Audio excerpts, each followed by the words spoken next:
one piece of candy and see how they fight over it. They're not going to want to share it. They're going to want to fight. You look at a child, even though they're not at an age of accountability.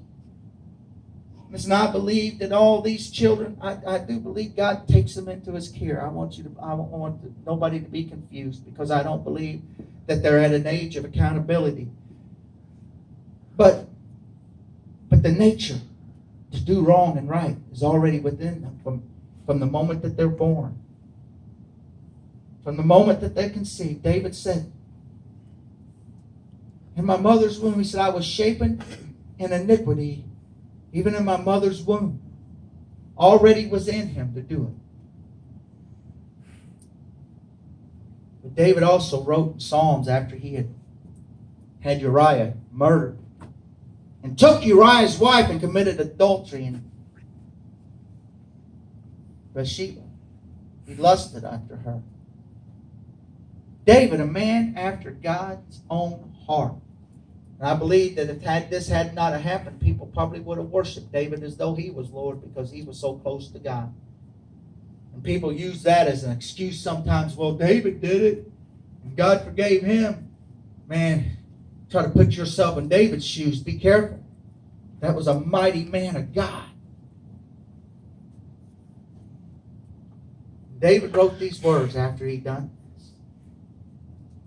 He said, purge me with hyssop, and I shall be clean. Wash me, and I shall be white as snow. David said, my sin was against you, God. David got to a place where he had to understand, how do you get purged? Blood of Christ purges you.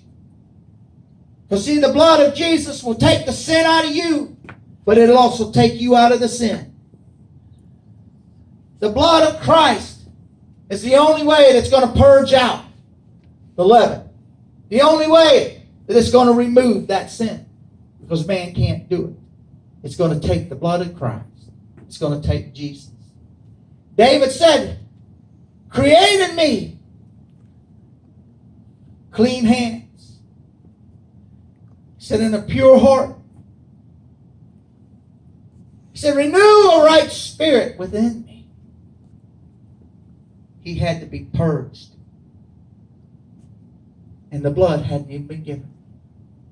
But his faith was there. His trust was there. The singers and the musicians would go ahead and come. Verse 8, it says, therefore, let us keep the feast not with old leaven, neither with the leaven of malice.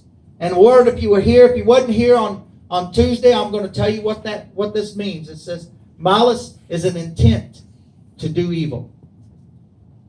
It means I'm planning on it. It says, don't keep the feast of leaven of malice and wickedness, but with the unleavened bread of sincerity and truth. Amen. Put off the former. Make sure that it stays gone in your life. Now I'm going to tell you the truth.